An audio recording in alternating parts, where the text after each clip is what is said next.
Sean bienvenidos a las historias de Lilith. Bienvenidos a todos, vamos a continuar con otro capítulo de La casa en el confín de la tierra. Prepárense para sumergirse en un mundo mágico de terror, fantasía y misterio. Antes, no se olviden de suscribirse, dejar likes y comentarios y comencemos.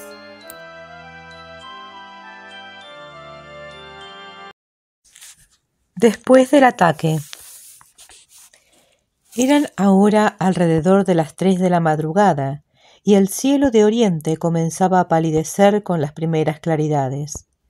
Llegó el día poco a poco y con su luz examiné atentamente los jardines, pero no encontré en ninguna parte signo alguno de los brutos. Me asomé y miré al pie del muro, a ver si estaba aún allí el cuerpo de la bestia que había matado. Había desaparecido. Supuse que los demás monstruos se la habían llevado durante la noche. A continuación bajé a la azotea y fui al hueco del que se había desprendido la losa. Me asomé. Sí, allí estaba la piedra, tal como la había visto anteriormente, pero no había nada debajo de ella, ni pude ver a la criatura que había matado después. Evidentemente, también se la habían llevado. Di media vuelta y bajé al estudio. Allí me senté abrumado. Estaba completamente agotado. Ya era de día, aunque los rayos del sol no calentaban aún. El reloj dio las 4. Desperté con un sobresalto y miré a mi alrededor. El reloj del rincón señalaba ahora las 3. Era ya por la tarde. Debí dormir lo menos 11 horas. Con un movimiento repentino me senté en el borde de la butaca y escuché. La casa estaba completamente en silencio. Me levanté con una sensación de pesadez y bostecé. Estaba desesperadamente cansado todavía y me senté otra vez preguntándome qué me habría despertado. Debió de ser el reloj al dar las horas, pensé, y comenzaba ya a adormilarme otra vez cuando un ruido repentino me despabiló. Fue un rumor de pasos, como de una persona andando cautelosamente por el corredor en dirección a mi estudio. Me puse de pie, rifle en mano. Aguardé en silencio. ¿Habrían entrado las criaturas mientras yo dormía? Aún me estaba haciendo esta pregunta cuando los pasos llegaron a mi puerta, se detuvieron un momento y luego siguieron por el corredor. Me acerqué sigilosamente y me asomé. Sentí una sensación de alivio, como la del hipotético criminal que ya no tiene que cometer su crimen. Era mi hermana. Se dirigía a la escalera. Salí al corredor y cuando iba a llamarla, se me ocurrió que era muy raro que pasase por mi puerta de esa manera furtiva. Me sentía intrigado y por un instante me asaltó la súbita idea de que no era ella, sino algún nuevo misterio de la casa. Luego, al verle sus viejas sayas, la idea se disipó tan rápidamente como había llegado y medio me reí. No podía haber equivocación alguna en esa anticuada indumentaria. Sin embargo, me extrañó su conducta y recordando su estado mental del día anterior, se me ocurrió que quizá fuese mejor seguirla calladamente, procurando no alarmarla y ver a dónde se dirigía. Si se comportaba juiciosamente, bien estaba; si no, tomaría medidas para impedirlo. No podía correr riesgos innecesarios con el peligro que nos amenazaba. Llegué rápidamente al borde de la escalera y me detuve un instante. Luego oí un ruido que me hizo correr escaleras abajo a toda velocidad. Era el chirrido de los cerrojos al ser descorridos. Esta estúpida hermana mía estaba efectivamente abriendo la puerta trasera. Llegué justamente cuando alargaba la mano al último cerrojo. No me había visto y solo se dio cuenta de mi presencia cuando le sujeté el brazo. Me miró vivamente, como un animal asustado, y soltó un alarido. «Vamos, Mary», dije severamente, «¿qué significa esta tontería? ¿Vas a decirme que no comprendes el peligro, que tratas de exponer nuestras vidas de esa manera?» No replicó nada, temblaba violentamente y jadeaba y sollozaba como si se hallase en el último extremo del terror. Durante unos minutos razoné con ella, haciéndole ver la necesidad de ser precavidos y pidiéndole que tuviese valor. Había poco que temer ahora, le expliqué, y traté de creer que decía la verdad, pero debíamos ser prudentes y no intentar salir de la casa en unos días. Por último, callé desesperado. Era inútil hablarle. Evidentemente, no estaba en sus completos cabales. De modo que le dije que era mejor que subiese a su habitación si no podía portarse razonablemente. Aún seguía sin entender, con que sin más preámbulos la cogí en brazos y la subí. Al principio gritó salvajemente, pero al llegar a la escalera recayó en un mudo temblor. Una vez en su habitación la deposité en la cama. Ella se quedó bastante tranquila, sin llorar ni decir nada, pero temblando en un estado de insuperable terror. Cogí una manta que había en una silla y se la eché por encima. No podía hacer otra cosa por ella, así que fui a donde estaba echado Pepper en su cesto. Mi hermana se había encargado de cuidarlo desde su herida, pues era más grave de lo que había supuesto, y me alegró observar que pese a su estado mental atendía al viejo perro con cariño. Me agaché, le hablé, y en respuesta me lamió la mano débilmente. Estaba demasiado enfermo para hacer nada. Luego me acerqué a mi hermana y le pregunté cómo se sentía, pero vi que aumentaban sus temblores, y aunque me dolía mucho, tuve que admitir que mi presencia la empeoraba. Así que la dejé, cerrando la puerta y guardándome la llave en el bolsillo. Me pareció la única medida que podía tomar. El resto del día lo pasé entre la torre y mi estudio. En cuanto a la comida, me subí una hogaza de pan de la despensa, y con esto y un poco de vino tuve para pasar el día. Qué largo y cansado fue. Si al menos hubiera podido salir a los jardines, como era mi costumbre, habría podido encontrar algún descanso. Pero permanecer enjaulado en esta casa silenciosa, sin otra compañía que una vieja loca y un perro enfermo, era suficiente para acabar con los nervios de la persona más templada. Y afuera, en los enmarañados arbustos que rodeaban la casa, por lo que sabía yo, acechaban aquellas infernales bestias cerdos, esperando la ocasión. ¿Ha habido jamás un hombre en semejante trance? Una vez por la tarde y otra más adelante subí a ver a mi hermana.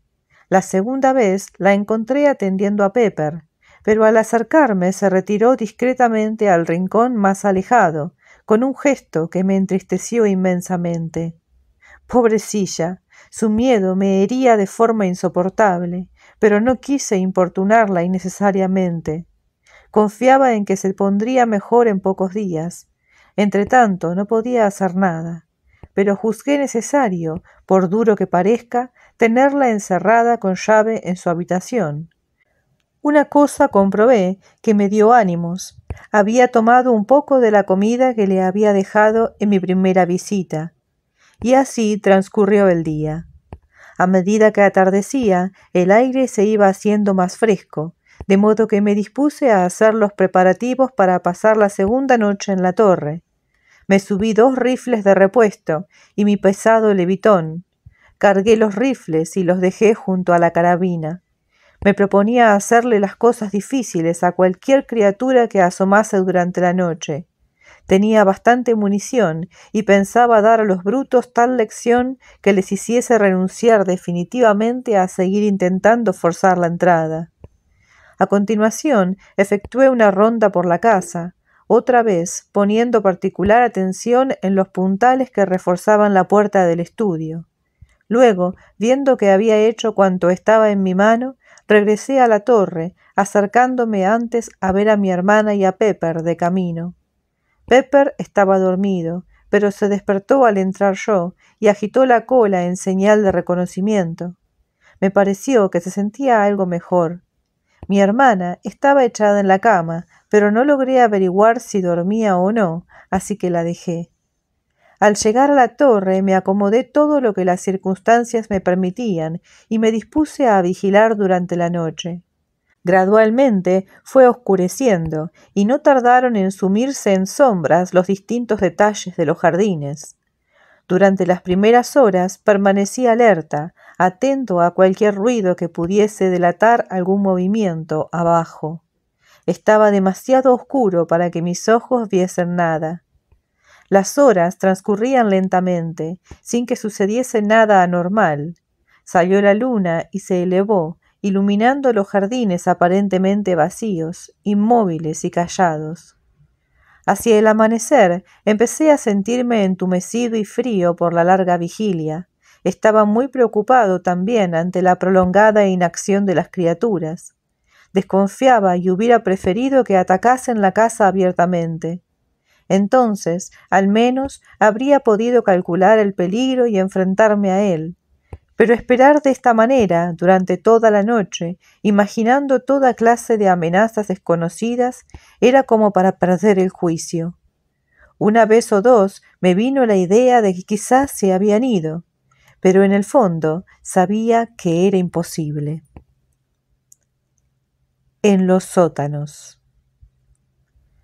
Por último, aunque estaba aterido y cansado y me dominaba el nerviosismo, decidí dar una vuelta por la casa.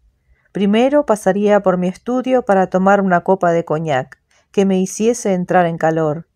Así lo hice, y una vez allí examiné la puerta cuidadosamente, pero la encontré tal como la había dejado la noche anterior. Empezaba justamente a aclarar el día, cuando bajé de la torre, pero la casa estaba aún bastante oscura para poder ver sin una luz, así que me llevé una de las velas del estudio para efectuar la ronda. Cuando terminé de inspeccionar la planta baja, entraba ya una claridad desmayada por las ventanas. No descubrí nada nuevo. Todo parecía estar en orden, y a punto de acabárseme la vela, se me ocurrió echar otra mirada a los sótanos. Si no recordaba mal, no había estado en ellos desde la precipitada inspección de la noche del ataque. Durante medio minuto quizá vacilé. De muy buena gana habría renunciado a esta tarea, como supongo que le habría ocurrido a cualquiera, pues de todas las inmensas y sobrecogedoras estancias de esta casa, los sótanos son las más tremendas y siniestras. Enormes, lúgubres cavernas cerradas a la luz del día. Sin embargo, no eludí esta misión. Sabía que eso habría sido una pura cobardía. Además, como me aseguraba a mí mismo, los sótanos eran el lugar donde menos probabilidad había de encontrarme con nada peligroso, dado que solo se puede entrar por la pesada puerta de roble, cuya llave llevo siempre encima. En el más pequeño de estos recintos es donde guardo el vino. Se trata de una cavidad cercana a la escalera, más allá de la cual he entrado pocas veces. Efectivamente, aparte de la precipitada ronda de inspección a la que me he referido, no recuerdo haber entrado ninguna vez anteriormente. Al abrir la pesada puerta, en lo alto de la escalera, me detuve un momento ante el olor extraño y desolado que asaltó mis sentidos. Luego, con el cañón de mi arma por delante, descendí despacio a la oscuridad de las regiones subterráneas. Al llegar al pie de la escalera, me detuve un minuto y escuché. Todo estaba en silencio, salvo un débil gotear de agua que sonaba a mi izquierda. Observé entonces lo quieto que estaba la llama de mi vela. Ni un parpadeo, ni un temblor la estremecía, tan inmóvil estaba el aire del lugar. Tranquilamente fui recorriendo sótano tras sótano. Tenía una idea muy vaga de su distribución. La impresión que me había quedado del primer registro era muy confusa. Recordaba una serie de grandes sótanos, uno de ellos más grande que los demás, cuyo techo estaba sostenido por pilares. Aparte de eso, no recordaba nada, sino una sensación de frío y oscuridad y sombras. Ahora, sin embargo, era distinto. Aunque nervioso, estaba lo bastante sereno como para observar a mi alrededor y apreciar la estructura y dimensiones de las diferentes criptas que inspeccionaba.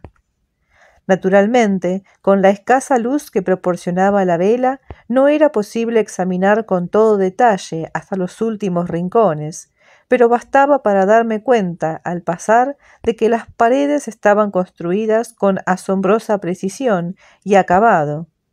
De vez en cuando se alzaba algún sólido pilar que sostenía el techo abovedado. Finalmente llegué al gran sótano que recordaba. Se pasa a él por una enorme entrada en arco, en la que descubrí curiosos y fantásticos relieves que proyectaban extrañas sombras bajo la luz de mi vela. Al detenerme a examinarlos, me sorprendió comprobar lo poco que conocía mi propia casa.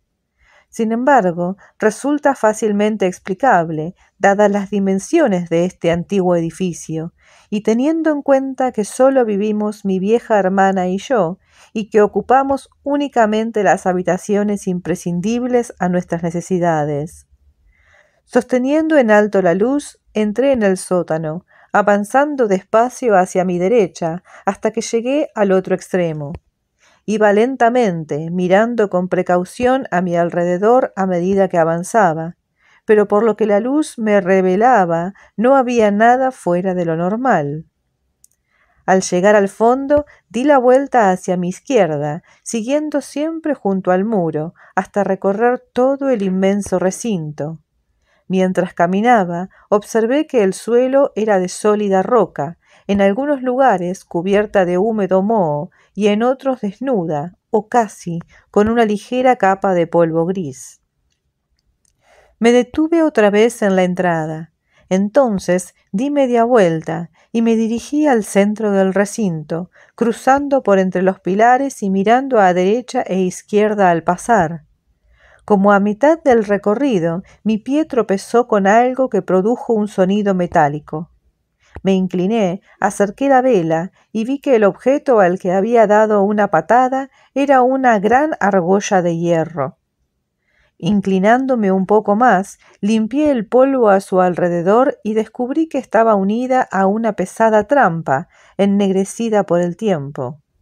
Excitado y curioso por saber a dónde conduciría, dejé el arma en el suelo, pegué la vela en el guardamonte, cogí la argolla con ambas manos y tiré. La trampa chirrió sonoramente. El ruido despertó un eco vago en el ámbito del recinto y se abrió pesadamente. Sosteniendo el canto con la rodilla, alcancé la vela y la acerqué a la abertura, moviéndola a derecha e izquierda. Pero no vi nada. Me quedé perplejo y sorprendido. No se veía escalera de ninguna clase, ni señales de que la hubiese habido alguna vez. Solo una negrura vacía. Era como mirar un pozo sin fondo y sin paredes. De pronto, cuando aún estaba mirando, lleno de perplejidad, me pareció oír muy abajo, como a incalculables profundidades, un débil rumor. Acerqué la cabeza rápidamente a la abertura y escuché con intensidad. Puede que lo hubiese imaginado, pero habría podido jurar que había sido una débil risa, que aumentó hasta convertirse en una carcajada apagada y distante.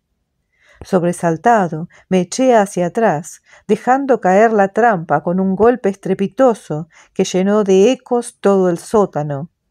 Aún entonces me pareció seguir oyendo la risa burlona y sugerente. Pero esto, pensé, no podía ser otra cosa que mera figuración. El sonido que me había parecido oír allá abajo había sido demasiado débil para que pudiese traspasar el grueso espesor de la trampa. Durante un minuto entero permanecí allí, mirando nervioso a mi alrededor, pero el gran sótano estaba silencioso como una tumba, y gradualmente logré superar mi sensación de terror. Con el espíritu más calmado, sentí otra vez curiosidad por saber a dónde daba esa trampa, pero no tuve valor para abrirla de nuevo. Lo que sí debía hacer, en cambio, era asegurarla como pudiera, de modo que coloqué sobre ella varios bloques de piedra desbaratada que había visto junto a la pared de mi recorrido. Luego, tras un reconocimiento final del resto del lugar, volví sobre mis pasos a lo largo de los sótanos, hasta la escalera, y salí a la luz del día con una sensación de infinito alivio tras haber cumplido esta desagradable tarea.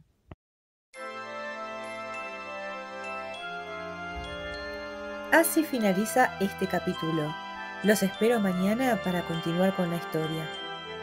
No se olviden de suscribirse, dejar likes y comentarios acerca de lo que les pareció este capítulo. Muchas gracias. Hasta mañana.